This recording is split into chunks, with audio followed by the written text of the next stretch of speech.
인생을 살다 보면은 기가 막힌 일들을 우리가 경험하게 됩니다. 정말 누구에게인가 하소연할 수도 오고 또 앞을 돌아봐도 뒤를 돌아봐도 해결될 기미가 전혀 보이지 않는 정말로 인생 더 이상 살 수 없구나 포기할 만한 일들이 우리의 삶 가운데 발생할 수 있다는 것입니다. 그래서 뾰족한 수 없어서 성경의 말씀을 보았더니 성경에 이런 내용이 등장합니다. 시편 40편 2절 말씀인데요. 제가 말씀을 봉독합니다. 나를 기가 막힐 웅덩이와 수렁에서 끌어올리시고 내 발을 반석 위에 두사 내 걸음을 경고케 하셨도다. 할렐루야. 아멘. 나를 기가 막힌, 여러분 기가 막히면 살 수가 없어요. 우리 몸이 기가 통해야지 살잖아요. 그런데 기가 막히는 상황 가운데 있게 되면은 말이 나오지는 않는 거예요. 그렇죠? 말이 나오지 않고요. 더 이상 살 소망을 전혀 가질 수가 없는 삶의 현장에 우리가 처할 때가 있다고 하는 것입니다. 여러분 기가 막힐 웅덩이와 수렁에서 내가 헤매고 있을 그때에 나를 끌어올리시고 내 발을 반석 위에 두사 내 걸음을 경고케 하셨도다. 이렇게 시편 40편 2절 말씀에서 다윗은 고백하고 있는 것입니다. 웅덩이와 수렁에 빠지게 되면요 길을 걸어갈 수가 없어요. 그렇지 않습니까 여러분? 지렁더미 속에 발을 디뎌보세요. 여러분 얼마나 걸어가는데 어려움이 있습니까? 힘듭니다. 괴롭습니다. 앞으로 나가야 되는데 앞으로 나갈 수가 없는 거예요. 여러분 자기 자신의 그런 처량한 모습을 생각해 보면은 기가 막히는 것입니다. 그런데 반석에서는 어떻습니까? 반석에서는요 여러분 뛰어갈 수가 있어요. 얼마나 잘 갈 수가 있습니까? 여러분 반석으로 만든 도로에서 걸을 때에는 그 걸음이 경고할 수 있다고 하는 것입니다. 이건 극단의 상황이에요. 극단의 상황. 기가 막힌 웅덩이가 수렁. 여러분 이것은 도대체 인생의 미래를 가늠해 볼 수 없는 그런 상황 가운데 있는 것이고 반석의 도로를 걷는 것은 여러분 그것은 놀라운 일이라고 하는 것입니다. 그러니까 이 상황은 다윗이 고백하고 있는 이 상황은 극과 극의 상황이라고 하는 거예요. 오늘 우리의 연약한 몸이 병들어서 죽게 되었는데 어느 한순간 하나님의 성령의 임재하심을 통해서 치유를 받았다면 그래서 다 죽어가던 사람이 일어나서 운동을 한다면 여러분 그것은 극과 극의 상황이라고 하는 것입니다. 어저께까지만 해도 돈 없어서 돈 빌리러 다녔는데 오늘 하나님께서 물질을 부어주시니까 차고 넘쳐서 여러 사람 앞에 구워주고 나눠주고 섬기는 그런 사역을 담당했다. 여러분 극과 극의 상황이라고 하는 것입니다. 형제 세 분이요, 제일 뒤에 있는 형제 세 분이요, 앞으로 나와서 앉으시고 좀 따로 떨어져서 앉으면 좋겠어요. 앞으로 나와서 더 앞으로 와서 앉으세요.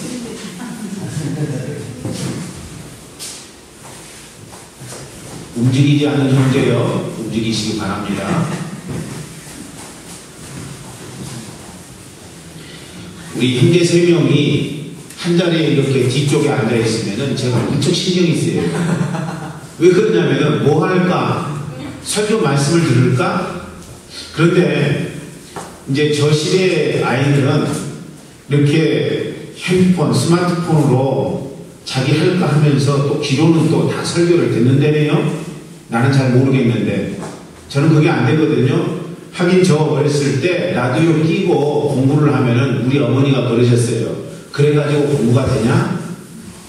근데 공부가 됐거든요. 그러니까 지금 제가 생각을 해보면은 스마트폰으로 뭔가를 문자를 치면서도 또는 뭔가를 보면서도 아마 설교를 다 드리려고 생각하는데 이제 헤어져서 앉아라 이렇게 이야기한 거는 저를 위해서 그래요.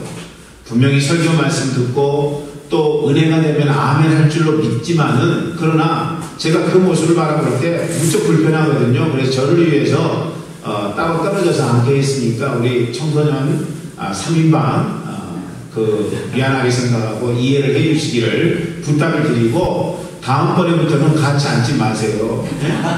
그럼 같이 앉으면은 또 떨어지라고 이야기할 거니까 같이 앉지 말고 다른 분하고 그렇게 앉아서 예배 드리면은 훨씬 좋으리라고 생각을 합니다. 여러분, 극과 극의 상황이 우리의 삶 가운데 연출될 수 있다고 하는 것입니다. 어저께까지만 해도 쟤는 공부하고는 담을 쌓았는데 어느 한순간 성령의 놀라우신 능력이 임하게 되니까 공부를 하기 시작하는데 엄청나게 공부를 하게 됐다는 것입니다. 여러분, 반에서 거의 꼴찌하는 친구가 5등 안에 들고 1등을 했다면 여러분, 그것은 극과 극의 상황 아니겠습니까? 제가 중학교 때 시골에서 전학 온 친구가 한참 공부를 못했어요. 한참 공부를 못했는데 이 친구가 늦공부가 터지니까 갑자기 이 성적이 오르기 시작하더니만 결국에는 1등도 하더라고요. 여러분, 그런 법이 있을 수 있다는 거죠. 극과 극의 상황이 연출될 수 있다는 거예요. 그러니까 여러분, 오늘 우리 그리스도인의 삶 속에도 극과 극의 상황이 연출될 수가 있다는 거예요. 그것은 어떤 상황입니까? 바로 하나님 아버지께서 우리의 삶 가운데 기가 막힐 웅덩이와 수렁에서 건져내시고 우리의 발을 반석 위에 두시게 되는 그때의 상황이 바로 극과 극의 상황이라고 하는 것입니다. 여러분, 시편 40편 1절 말씀을 보면은요, 우리가 시편 40편 2절 말씀을 지금 생각하고 있는데 1절 말씀을 보면은 이런 말씀이 기록되어 있어요. 내가 여호와를 기다리고 기다렸더니 귀를 기울이사 나의 부르짖음을 들으셨도다. 여러분, 이것은 다윗의 고백이에요. 다윗이 기가 막힌 웅덩이와 수렁에서 나를 건지시고 나의 발을 반석 위에 두시는 그런 이 조건이 뭔가 1절의 말씀을 보니까 다윗이 하나님 아버지 앞에 부르짖고 부르짖었더니 그런 역사가 일어났더라. 극과 극의 상황이 벌어졌더라. 이런 이야기라고 하는 것입니다. 결국 여러분, 2절에 은혜가 주어지는 것, 극과 극의 상황은 1절에 기도가 있었기 때문에 가능한 것이었다고 우리는 생각할 수 있다는 것입니다. 사랑하는 형제 자매, 오늘 우리는 이 자리에 모여서 전능하신 하나님 아버지 앞에 기도하기를 원합니다. 그렇습니다. 기도라고 하는 것은요, 우리의 인생 현장을 극과 극으로 연출할 수 있는 능력이 된다는 것입니다. 여러분, 하나님 앞에 그렇게 부르짖어 보셨습니까? 목소리를 다하여 하나님, 내 인생을 인도해 주세요. 내 삶을 붙들어 주세요. 답답하고 현실 문제 앞에 어찌할 수 없는 그런 저의 인생을 주의 능력의 손으로 붙들어 주시기를 원합니다. 여러분, 그런 기도 제목을 갖고 하나님 아버지 앞에 부르짖어 보았느냐는 것입니다. 여러분 음성을 들으시는 그분 앞에 여러분의 삶의 환경에 대해서, 문제에 대해서 고백해 보셨습니까? 정말 주께 되어서 부르짖지 아니하면은 살 수 없는 그런 삶의 환경 속에서 외쳐 보셨느냐는 이야기입니다.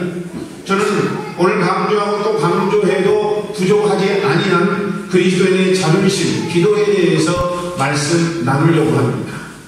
여러분, 기도라고 하는 것은요, 그리스도인의 자존심이에요. 믿습니까, 여러분? 그러니까 그리스도인 삶 가운데 기도가 없다는 것은요, 이거는 자존심이 없는 그리스도인이라고 하는 것입니다. 기도하지 아니하고도 얼마든지 신앙생활 영위할 수 있다고 이야기하면요, 그건 자존심이 없는 그리스도인이라고 우리가 생각할 수 있는 거예요. 그러니까 이 땅을 살아가는 모든 그리스도인은 기도해야 된다고 하는 거예요. 할렐루야. 기도하지 아니하면 진짜 그리스도인인가? 기도하지 아니하면 정말로 우리를 받은 사람인가? 기도하지 아니하면 정말로 구원받은 사람인가? 이게 의심될 정도로 기도라고 하는 것, 그것은 우리 그리스도인에 있어서는 없어서는 안 될 요소라고 하는 것입니다. 오늘 본문은 이 기도를 요청하는 상황으로부터 시작됩니다. 교회에 엄청난 고난이 다가오기 시작합니다. 여러분, 그 증거로 예수님의 제자였던 야고보가 헤롯에 의해서 죽음을 당하게 됩니다. 그렇게 야고보가 죽음을 당하니까 유대인들이 굉장히 좋아했어요. 헤롯이 이 사실을 모를 리가 없었습니다. 그래서 교회 지도자 한 사람을 더 죽인다면은 유대인들이 더 좋아하겠고, 그러면 내 인기는 더 올라가겠고, 그래서 정보를 유지하는데 전혀 어려움이 없을 거라는 사실을 헤롯이 생각하게 되었다는 것입니다. 그래서 야고보를 죽이고 이제 또 초대교회의 지도자였던 베드로마저 잡아서 죽이려고 합니다. 군사를 보내서 베드로를 잡았습니다. 시골 어부 출신이었던 베드로 한 사람 죽인다고 해서 사람들이 그것에 대해서 잘못됐다고 이야기할 사람은 아무도 없습니다. 여러분, 그렇기 때문에 제사장도 아니고 권력도 잡고 있지 아니한 베드로를 죽여서 자기 정권 유지를 할 수 있다면은 그것은 헤롯의 입장에서는 하늘이 준 절호의 찬스라고 하는 것입니다. 그래서 베드로를 죽이기 위해서 잡아들이게 되죠. 그런데 사형을 집행해야 될 때가 6월절이었다는 것입니다. 6월절에는 여러분 사형을 할 수가 없는 것입니다. 그렇기 때문에 이제 베드로는 잡혀서 옥에 가두어지게 됩니다. 물샐 틈 없는 경계가 있게 됩니다. 여러분, 오늘 우리가 읽었던 본문 4절의 말씀을 보니까 군사 4개조로 감옥을 지키고 있었다는 것입니다. 그러니까 베드로의 감옥 속에 16명의 군사들이 지키고 있었다는 것입니다. 시간 시시각각 흐르게 됩니다. 이제 몇 시간 후면은 베드로는 죽음을 당할 수밖에 없습니다. 6월절 절기가 끝나게 되면은 곧바로 사형을 집행하게 됩니다. 여러분, 베드로는요, 그래서 죽을 수밖에 없는 것이고 야고보조차 잃었는데 베드로마저도 잃게 된다면은 초대교회의 지도자들은 아예 얻게 되는 것입니다. 예루살렘 교회의 지도자들은, 목회자는 얻게 되는 거예요. 여러분, 이런 안타까운 상황 속에서 이제 예루살렘 교회의 성도들은 하나님 아버지 앞에 어떻게 해야 될 것인가 묻게 되죠. 여러분, 그리고 대책회의를 하게 됩니다. 그 대책회의의 결론이 뭐냐면은 5절 말씀이죠. 교회는 그를 위하여 간절히 하나님께 빌더라 라고 하는 거였어요. 여러 가지 많은 방법이 나왔을 것입니다. 그런데 그 중에서 가장 중요한 것은 예루살렘 교회 성도들이 한 자리에 모여서 전능하신 하나님 아버지 앞에 베드로 사도를 위하여 기도하는 것, 그것이었다고 하는 것입니다. 간절히 하나님께 비는 것. 여러분, 간절이라고 하는 단어는요, ektenes라고 하는 헬라어입니다. 그것은 뭐냐면요, 죽게 된 사람이 손을 뻗어서 나 좀 구해주세요, 간절히 구하는 거예요. 간절히 구하는 모습이 ektenes라고 하는 단어의 의미라고 하는 것입니다. 자기의 손이 닳을까 말까 하면서 나 좀 살려주세요 하는 그런 절규의 상황이 바로 ektenes의 의미라고 하는 것이죠. 여러분, 마치 외딴 곳에 버려져서 밤낮 굶던 사람이 며칠 만에 지나가는 행인을 만나게 되면은 그 행인을 다짜고짜 붙잡고 나를 살려달라고 외치는 것과 똑같은 그런 상황이라고 하는 것입니다. 그만큼 예루살렘 교회 성도들의 기도는 간절했고 그리고 절박했습니다. 연약한 그들에게는요, 기도 외에는 다른 대안이 없었던 것입니다. 여러분, 한편 베드로는 어떻습니까?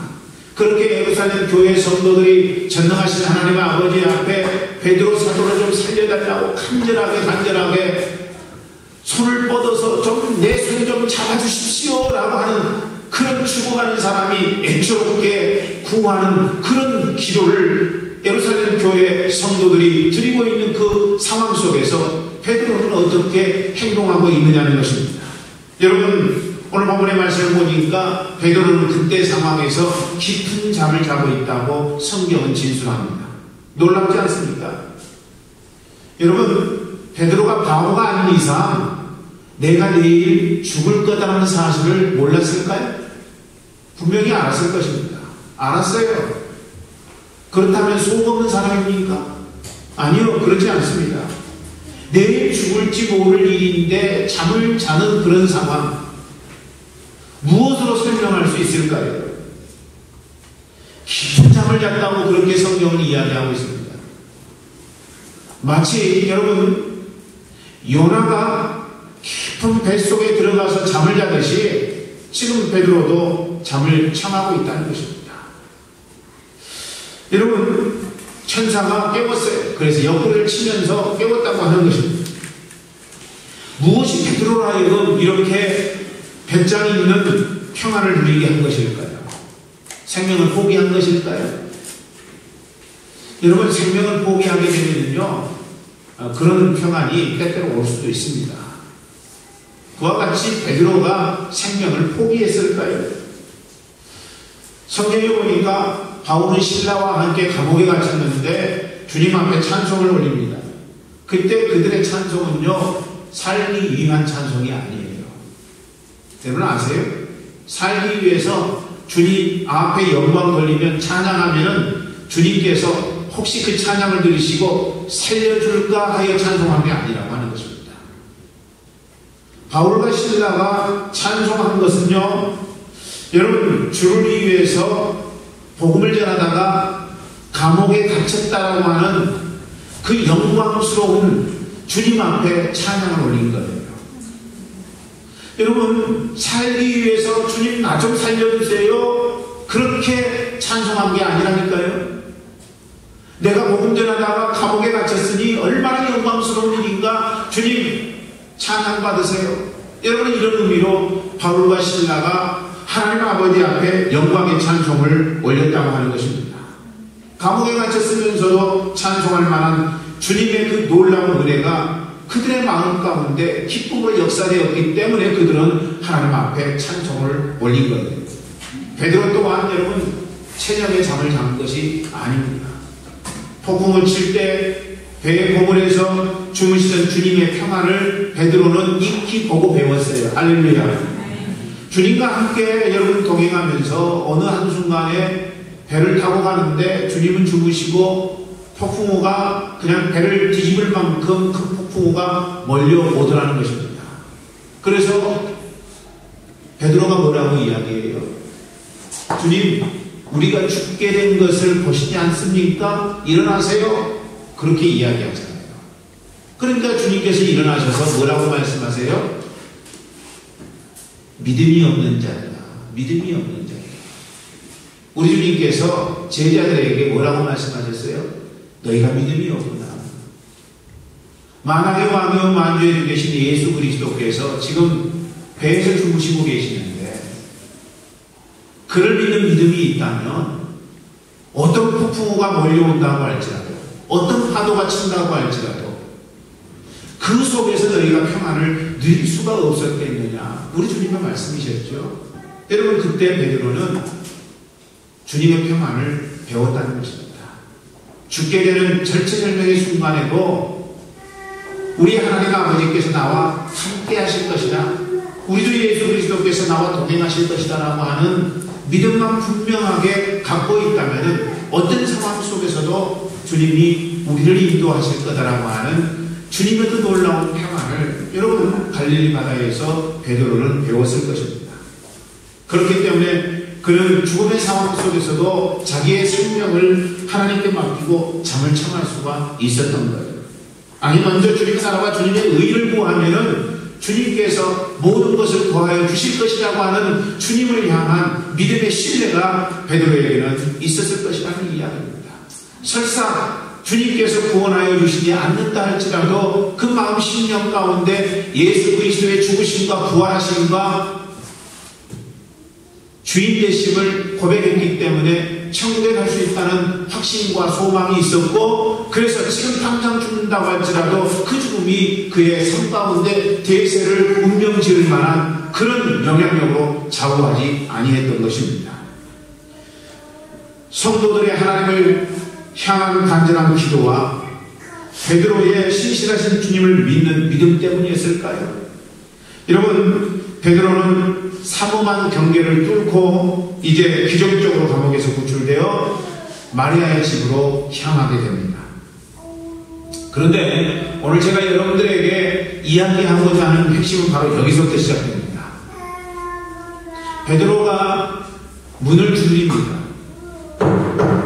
문을 두드리는데 그 마리아의 집 하인이었던 계집이종 로데가 나오게 됩니다. 누구세요? 나 베드로다. 아이고, 여러분, 로데가 깜짝 놀랐습니다. 그리고 문을 열어줘야 되는데 얼마나 기뻤던지 문도 열어주지도 않고 마가의 다락방에서 마리아의 집에서 기도하던 그 사람들에게 달려가서 베드로님이 오셨습니다. 베드로님이 오셨습니다. 그렇게 외치게 됩니다. 그랬더니 여러분, 베드로가 왔다고 그러면서 사람들이 신발을 신고 뛰어나간 것이 아니라 베드로가 왔다는 그 이야기에 그 계집종 로데에게 어떤 반응을 하게 됩니까? 네가 미쳤구나. 미쳤다고 이야기를 하게 됩니다. 여러분, 하나같이 미쳤다고 이야기를 했던 거예요. 베드로가 돌아왔다는 이야기를 전한 소녀 로데오와 그 이야기를 들은 예루살렘 교회 성도들의 미쳤다고 하는 반응. 여러분, 아이러니죠?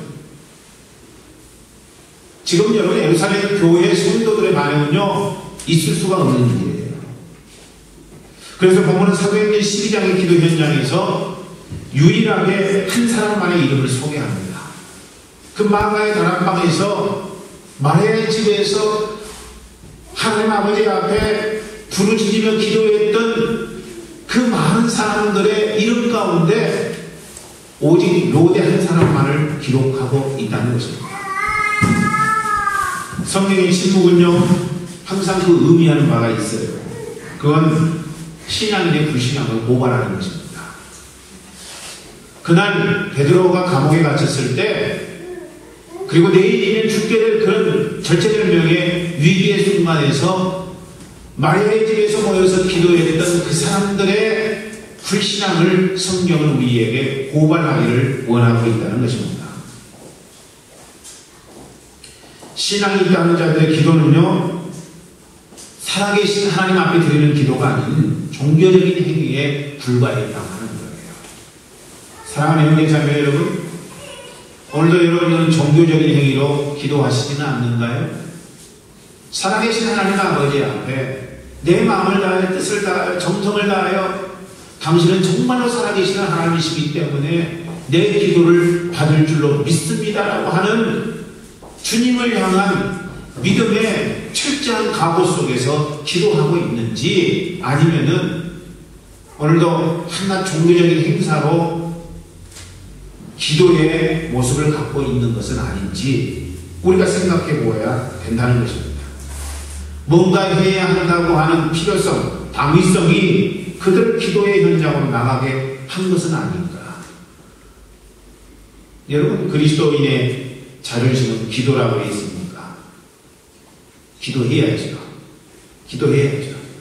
그런 당위성. 그런 당위성으로 오늘 여러분은 응답하고 계시지는 않는다는 것입니다. 베드로가 옥에 갇혔는데 행동하지 않게 될 때 오게 될 눈총, 여러분 견디기 어려웠을 것입니다. 이런저런 이유로 예루살렘 교회 성도들이 철학 기도회에 참석했지만은 그들은 이 믿음의 기도를 드릴 수가 없었던 거예요.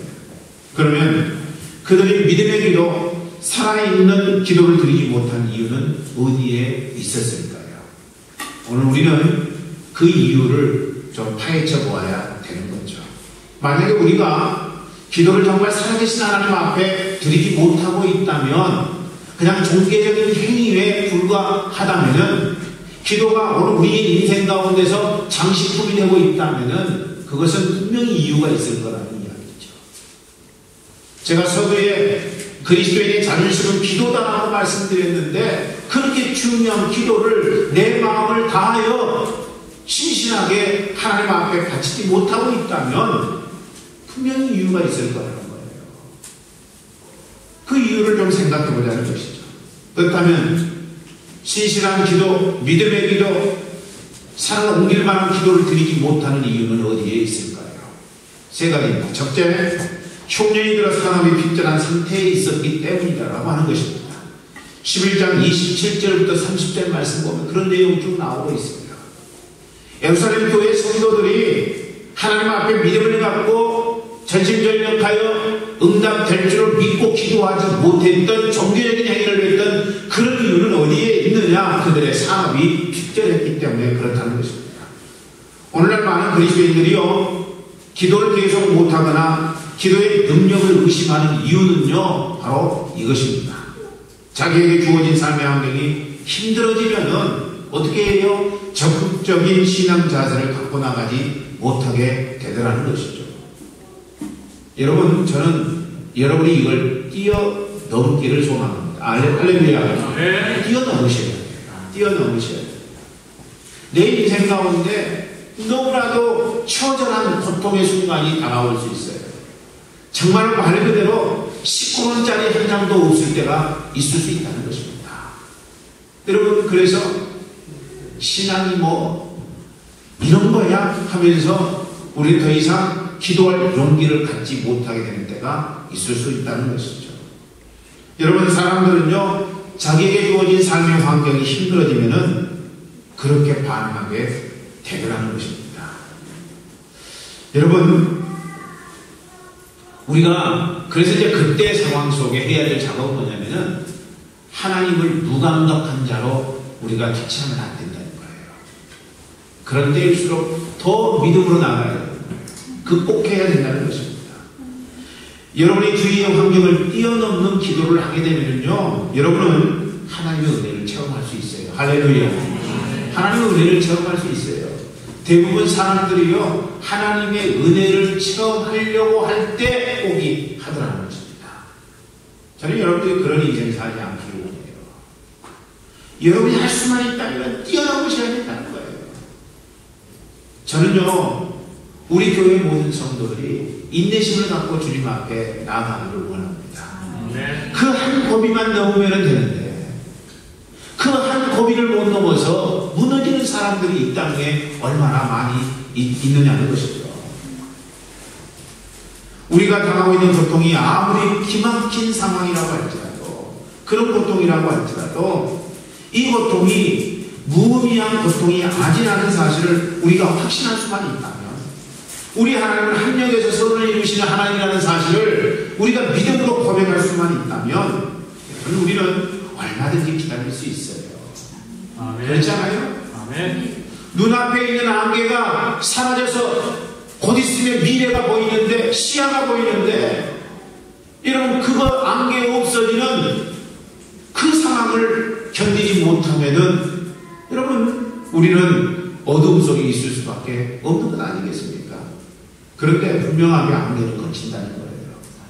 여러분의 인생 가운데 있는 고통이 아무리 중다할지라도 그 고통은 언젠가는 해결된다는 것입니다. 거친다는 거예요. 그러므로 우리가 우리의 인생 속에 엄청난 어려운 일들을 경험할 때 우리가 해야 될 작업은 뭐예요? 인내하는 거예요. 인내하는 거예요. 그럼에도 불구하고 하나님 아버지 앞에 기도하는 삶을 사는 거예요. 여러분, 이게 아니면 안 된다는 것입니다.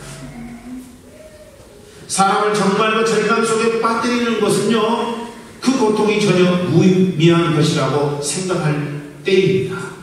여러분, 그것을 아셔야 돼요. 진짜 절망적인 상황 가운데 있는 사람은 다른 게 아니에요.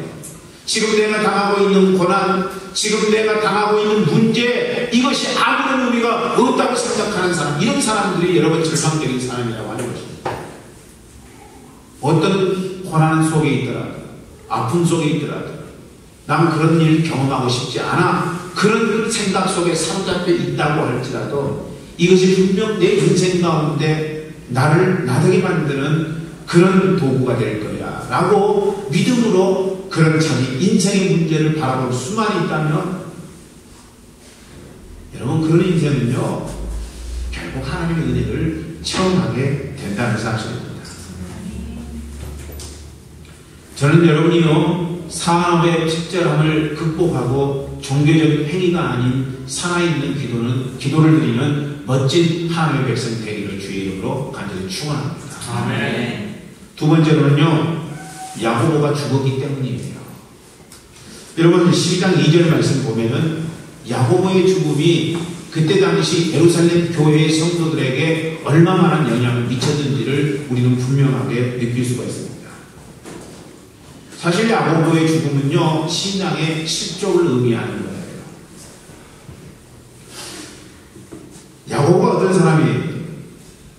예수님의 제자 중에서 수제자 그룹에 속한 사람 아닙니까? 항상 예수님께서 서열을 말씀하실 때 뭐라고 말씀하셨어요? 베드로, 야고보, 요한. 또 어떤 성경에서는 베드로, 요한, 야고보 이렇게 말씀하셨단 말이에요. 그러니까 넘버 3 안에는 드는 사람이 바로 여러분 이 야고보였다고 하는 것입니다. 넘버 3. 대단한 거죠, 여러분. 그런데 이 야고보가 죽었어요. 그러면 어떤 생각을 하겠어요? 예루살렘 교회 성도들이 야고보도 죽었는데 베드로라고 살겠느냐? 여러분 그런 생각하지 않겠어요? 경험했다는 것입니다. 경험한 거예요. 야고보가 죽을 때에도 예루살렘 교회 성도들이 기도했겠어요? 안 했겠어요? 기도했을 것입니다. 여러분 예루살렘 교회 성도들은 어떤 사람들이었어요? 자기의 것을 자기의 것이라고 하지 아니하고 사도들의 발 앞에 자기의 재산을 팔아서 갖다 놓는 사람들이었다고요. 날마다 교회에서 모여서 함께 떡을 떼며 교제하는 사람들이었다고요. 구제가 있었던 사람들이었다고요. 끈끈하게 자기들끼리는 최고의 관계성을 갖고 섬기고 사랑하고 아껴주고 그런 공동체였다고 하는 것입니다. 야고보가 감옥에 갔는데 죽을 위기에 있는데 예루살렘 교회 성도들이 모여서 기도하지 않았겠느냐는 것입니다. 모였어요. 기도했어요. 그런데 야고보가 죽었습니다. 기도했는데 아무런 의미가 없었다. 기도했는데 하나님이 살려주시지 않았더라. 기도했는데 그 기도의 능력이라고 하는 것이 무용지물이었더라. 여러분 이런 생각이 예루살렘 교회 성도들의 생각인 거죠. 경험으로 다가온 것이라는 이야기입니다. 사람들은요 경험을 가장 신뢰할 만한 것으로 여기게 됩니다. 그래서 뭐라고 이야기해요? 내가 그거 경험해봤는데 아니야. 아니라고 이야기합니다. 어디서 밥을 먹는데요. 어디서 밥을 먹었는지 모르겠는데 감자가 안 좋잖아요. 그래서 감자 먹지 말라고 하잖아요. 근데 자기가 경험해봤는데 감자처럼 좋은 거 없대요. 제가 그래서 속으로 그런 생각을 했어요. 이분이 지금 고구마를 두고 감자로 착각한 것은 아닌가? 제가 그런 생각을 했거든요. 감자가 좋습니까, 여러분? 몸에 좋아요, 감자가? 감자 저는 안 좋다는 말을 더 많이 들었는데 그분은 저하고 식사를 하면서 감자처럼 좋은 게 없대요. 감자처럼. 경험에서 나온 것이라고 생각을 하는데 그분이 이제 감자를 먹어보니까 경험적으로 굉장히 좋더라. 이런 거였는가 보죠. 근데 감자 별로 안 좋아요. 진짜로. 예, 감자 안 좋습니다. 사람은요 자기가 경험한 것 이상의 생각을 못하는 거예요. 그러니까 감자가 아무리 몸에 안 좋다고 해도 자기가 경험한 것 이상으로는 말을 하지 않는 거죠. 그래 고집이 센 거예요. 한 개만 아는 사람이 그래서 고집이 굉장히 세더라는 것입니다. 내가 만난 하나님을 하나님 전부인 양 생각하는 그런 존재는요 하나님 능력을 기대하지 못해요. 하나님은 이런 반전의 역사를 일으키시는 분이시다라는 사실을 믿음으로 고백하지 않으면 하나님 능력을 체험하기가 어렵게 되더라는 것입니다. 여러분 저는요 신앙이라고 하는 것은 다른 것이 아니라 주님 안에서 만든 끊임없는 도전이라고 생각을 합니다. 주님 안에서 도전해보는 거예요. 아멘. 아멘. 누가 뭐 이렇더라 그래도 그 말을 100% 신뢰한다는 것으로 여기지 말고 주님 안에서 한번 해보는 거예요. 아멘. 아멘. 그런 신앙의 도전이 있지 아니하면 안 된다는 거예요. 운명의 몸을 맡기지 아니하고 뿌리 깊은 전통에 포기하지 아니하고 사람들이 갖는 생각 속에 휩쓸리지 아니하고 기도하는 그것을 들으시는 주님께서 내 말을 땅에 떨어뜨리지 않으리라고 하는 믿음으로 우리가 나아갈 때 하나님의 역사가 일어난다는 이야기입니다. 저는 우리 교회 성도 여러분만큼은 기도를 포기하지 않기를 주의 이름으로 축원합니다. 포기하지 마세요. 절대 포기해서는 안 돼요. 여러분이 경험했다고 할지라도 포기하지 마세요. 여러분이 체험한 것이라고 할지라도 여러분의 다양한 신앙 체험 속에서 내린 결론이라고 할지라도 새롭게 도전해봐야 되는 거예요. 셋째로 기도가 응답될 수 없는 환경을 보았다고 하는 것입니다. 환경을 보았어요. 12장 4절 말씀 보니까 그렇게 나와 있죠. 우리 12장 4절 말씀 읽어볼까요? 4절 말씀 시작. 잡으며 옥에 가져 군사 4씩이 네 벽에 밖에 지키고 6월절 후에 백성 앞에 끌어내고자 하더라. 몇 명이 베드로를 지금 경계하고 있다고요? 16명이 경계하고 있다. 네 사람씩 네 패로 나누어졌다고 이야기합니다. 4, 4, 16, 16명이 지금 베드로를 지키고 있는 거예요. 그렇다면 무슨 뺏겨간 수가 있어요? 없어요? 없는 거예요. 쳐들어가서 칼로 죽이지 않는 한 무슨 수로 베드로를 빼낼 수가 있겠어요? 16명의 병사들이 지키고 있는 상황인 거예요. 여러분, 있을 수가 없는 일이죠.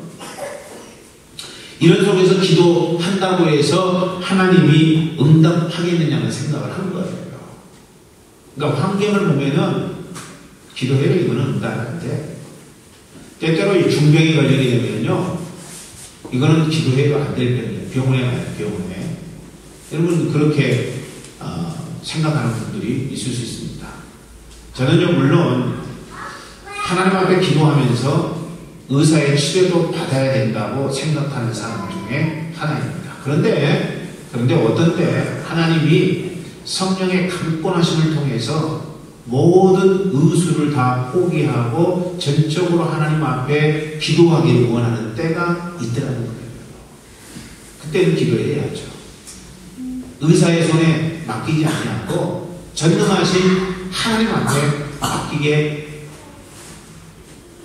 되어야 된다는 것이죠. 여러분이 그렇지 않냐면 하나님 역사, 하나님 능력을 체험할 수가 없는 거예요.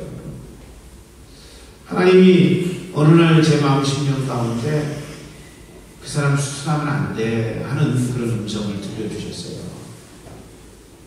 그래서 수술하지 말라고 이야기를 했는데 그냥 수술을 했어요. 얼마 살지 못하고 돌아가시더라고요. 너무나 안타까웠어요. 그러니까 저도 적극적으로 나서야 되는데 수술해야 된다고 하니까 의사도 그렇게 이야기하고 대부분의 사람들도 다 수술해야 된다고 이야기하니까 그냥 그러면 수술하세요 이렇게 이야기를 했는데 돌아가시더라고요. 기왕 돌아가신 거 수술 안 하고 하나님 앞에 기도했으면 하나님의 역사가 있지 않았겠는가. 그러니까 기도해도 감기 같은 건 기도해요. 감기 같은 건 기도하더라는 거예요. 왜? 나올 수 있는 가능성이 많으니까. 그건 하나님 능력을 의지하는 게 아니에요.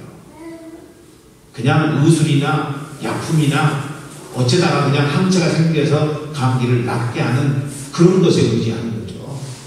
하나님 능력에 의지하는 게 아니에요. 그러니까 기도 응답을 기대하는 것도 얼마나 하나님을 많이 생각해 주시는가요? 사람들이. 응답되지 않는 것은 기도하지 않는 거예요. 응답된 기도만 기도하는 거예요. 왜 그래요? 환경을 보니까. 환경 속에서는 있을 수 없는 일이거든요. 있을 수 없는 일을 기도해봤자 그건 응답되지 않는 건데 시간 낭비하는 거죠. 예루살렘 교회 성도들이 여러분 베드로를 위해서 기도하는데 그렇게 생각했던 거 있을 수 없는 일이라는 거죠.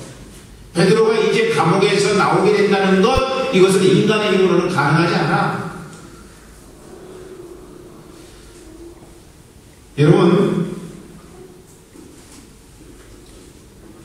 그래서 기도를 하고 나서 응답이 되는 것도 너무나 시시한 것들로 응답되는 것. 그래서 하나님이 나와 함께 하셨다고 간증하는 사람들이 있잖아요. 그럼 재밌지요. 물론 간단한 기도에 응답해 주신 것, 그래서 하나님 앞에 찬양하고 영광 돌리고 간증을 하는 것, 여러분 그거 귀한 일입니다. 그러나 더 큰 일에 대해서는 기도하지 못하고 그냥 스스로 해결하다가 어려움을 당하는 경우가 있을 수 있다는 것이죠. 저는 반대로 돼야 된다고 생각해요. 정말로 우리가 해결할 수 없는 문제는 전능하신 하나님 앞에 나아가고 우리가 해결할 수 있는 문제는 우리가 해결하는 거예요. 아멘? 그렇게 돼야지. 우리가 해결할 수 있는 걸 하나님 앞에 기도하고 우리가 해결할 수 없는 것은 없어서 기도하지 않는 인생을 산다면 그 사람이 정말로 자존심 있는 기도를 드리고 있는 것인가 의심하게 되더라는 것입니다. 믿음이 뭐예요? 여러분 믿음은 바라는 것을 실상에 보지 못하는 것들의 증거라고 이야기하잖아요. 그러니까 이런 믿음을 가지면은 하나님의 능력에 기해서 기도의 환경 그것은 아무것도 아닌 것으로 생각하게 되는 거예요. 전능하신 하나님 앞에 천적으로 의지하는 인생은 환경은 아무것도 아닌 것으로 생각하는 거예요. 누가 크기 때문에 그래요? 하나님이 환경보다 더 크신 분이기 때문에 그렇다는 것입니다. 그런데 많은 경우에 우리는 어떻게 살아요? 크신 하나님 앞에 의지하기보다는 환경에 종속되어서 다스림을 받으라는 거예요. 안타까운 일입니다. 믿음이 없으면요, 하나님 능력에 비해서 기도의 환경이 너무 어렵고 실현될 가능성이 없게 되는 것을 보게 된다는 거예요. 이런 데 요구되는 것이 무엇이냐 하면요, 여러분, 배수기를 치고 하나님 앞에 기도하는 거예요. 기도하는 거예요. 우리 교회 성도 중에 한 분이었어요. 심장 판마 수술을 했어요. 근데 이제 이게 수술한 게 상태가 이제 나이가 많이 먹고 수술한 때로부터 많이 지나게 되니까 이게 이제 수술한 게 이제 기능을 잘 발휘하지 못해서 아주 안 좋아지는 상황이 발생했어요. 그래서 이제 기도해달라고 저한테 부탁을 하고 그런데 어느 한순간에 기도하는데 수술하지 않아도 하나님께서 치유해 주실 것이라고 하는 느낌이 마음 심령 가운데 탁 오더라는 거예요. 목사님 어떻게 하면 좋겠어요? 병원에서는 약을 넣지 않으면 큰일 난다고 이야기했는데요. 그래서 기도해 보십시다 라고 제가 이야기를 했어요. 그런데 이제 이 권사님이 그때는 집사님이셨는데 권사님이 기도하다가 약을 먹으면서 기도하면은 하나님께서 치유해 주시지 않을 것 같은 느낌이 들었대요. 그래서 배수진을 쳤습니다. 약을 끊어버렸어요. 당장 내일, 당장 모레 숨이 가빠지고 호흡에 문제가 생기고 죽을 것으로 생각됐지만은 그때 지금으로부터 한 9년 정도 됐나요? 지금까지 잘 살고 있습니다. 할렐루야. 환경을 바라보는 거예요. 환경을 바라보면은 낙심천만 더 이상 기도할 수가 없게 되는 거죠. 오늘 이 밤에 여러분들이 저는 잘못된 신앙 자세를 갖도록 유도하는 것이 아닙니다. 약도 먹어야 되고요. 병원에 가서 진찰도 받아야 되고요. 치료도 받아야 돼요. 그것만 하면은 믿음이 잘못됐다. 이걸 이야기하려고 하는 거 아니에요. 지금. 여러분 이해하시죠? 네. 신앙이라고 하는 건 극단적인 선택을 하게 되면 문제가 생길 수 있습니다. 어쨌든, 우리가 배수진을 치고 하나님 앞에 때로는 기도해야 될 필요성이 있다는 것입니다. 내게 주어진 환경, 붙들고 인생 살아가면요, 하나님의 역사하심을 제대로 경험하기가 어렵더라는 것입니다. 그래서 신앙생활이라고 하는 것은요, 머리 좋은 사람이 은혜를 받지 못하는 거예요. 자꾸 머리를 굴리니까요. 어떻게 머리 좋은 사람이 배수진 치고 삽니까? 머리 안 좋은 사람이 배수진 치는 거예요. 머리 좋은 사람은요, 이렇게 해서 안 되면 이렇게, 또 이렇게 해서 안 되면 이렇게 3중 4정으로 보호막을 쳐놓고 삽니다. 머리 좋은 사람은요. 근데 새머리는 그렇지 않아요. 새머리는 배수진을 치는 거죠. 죽으면 죽으리라. 에스더의 신앙, 안희순 여사의 신앙, 죽으면 죽으리라. 배수진을 치고 나가는 거예요. 여러분, 그런 인생은요, 하나님 놀라운 역사를 경험하게 되더라고요. 여러분 중에 기도 응답 많이 받는 분들은요, 머리 좋은 분들이 아니에요. 할렐루야. 네. 머리 좋은 사람들은 기도 안 하는데요. 기도 안 해요. 다 머리로 계산하죠. 그러니까 여러분 주위에 기도 응답 많이 받는 사람들 보세요. 머리 좋은 사람들이 아닌 거예요. 저는 여러분 모두 다 기도의 응답 환경을 보지 않는 멋있는 신앙이 되기를 주의 이름으로 축원합니다. 그렇습니다. 여러분도 여러분의 핍절한 상태를 극복 못하고 그 속에 머물러 있으면은 해본이 안 되더라는 무한을 이겨내지 못하고 만다는 것이죠. 여러분 또 기도 응답의 환경 대신 하나님 바라보는 삶을 살지 못한다면 그런 신앙은요 장식품 이상의 역할을 할 수가 없다는 것입니다. 그런 인생은요 마리아의 집 현장에서 밤새워 기도했던 사람들과 똑같은 거예요. 로데가 와서 베드로님 오셨다라고 이야기할 때 뭐라고 이야기해요? 미쳤다고 이야기하는 거예요. 기도했다면 어떻게 반응했을까요? 역시 하나님은 우리의 기도에 응답하신 분이야 하면서 반갑게 뛰어나갔을 거예요. 미쳤다고 이야기했어요. 한 번 더 미쳤다고 성경은 이야기했음을 기록하고 있습니다.